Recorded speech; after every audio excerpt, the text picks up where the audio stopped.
ప్రియమైన ఓటరు మహాశయులకి నమస్కారం. ఎవరు మా ఇంటి ముందు కరెంటు స్తంభం పెడతాడు, ఎవరు మా ఇంటికి నల్లా పెట్టిస్తాడు అని చూసి ఓటు వేయడానికి జరిగేవి ఇవి స్థానిక ఎన్నికలు కావు. ఎవరు ప్రభుత్వ ఉచిత పథకాలు ఇస్తారు, ఎవరు ఉద్యోగ బదిలీలు చేస్తారు, ఎవరు ఉచితంగా డబ్బులు పంచి పెడతారు అని చూసి ఓటు వేయడానికి ఇప్పుడు జరిగేవి అసెంబ్లీ ఎన్నికలు కావు. ఇప్పుడు జరిగేవి దేశంలో దమ్మున్న నాయకుడిని ఎన్నుకునే పార్లమెంటు ఎన్నికలు. ఒక్క బాంబు బ్లాస్ట్ జరిగితే పోయేవి వందల మంది దేశ పౌరుల ప్రాణాలు.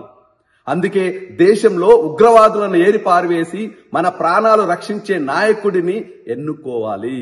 వేరే దేశంలో యుద్ధం వస్తే అక్కడ మన భారతీయులు ఇరుక్కపోయినా కూడా ఆ దేశాల నాయకులతో మాట్లాడి మన వాళ్ళని వెనక్కి తీసుకువచ్చే దమ్మున్న నాయకుడిని ఎన్నుకోవాలి.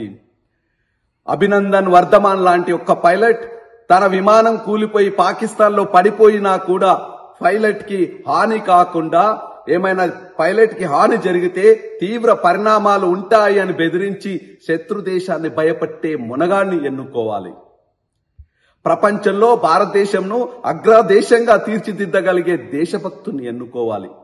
ఓటు వేసేటప్పుడు గ్యాసు, పెట్రోలు, ఉల్లిగడ్డ, ఆలుగడ్డ లాంటి ధరలు పెరుగుతూ తగ్గుతూ ఉండే చిన్న విషయాలు ఆలోచించకుండా, లోకల్ గా నిలబడ్డ అభ్యర్థి యొక్క కులం, పలుకుబడి లాంటి పనికిమాలిన విషయాలు చూడకుండా దేశాన్ని దృఢంగా అజేయంగా నిలిపి తన దేశ పౌరుల ప్రాణాలు కాపాడే వీరుణ్ణి ఎన్నుకోవడానికి ఓటు వేయండి.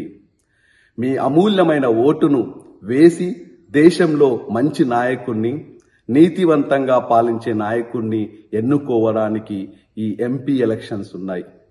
మీ స్థానికంగా ఉన్న ఎంపీలకు మద్దతుగా ఓటు వేసి గెలిపించండి.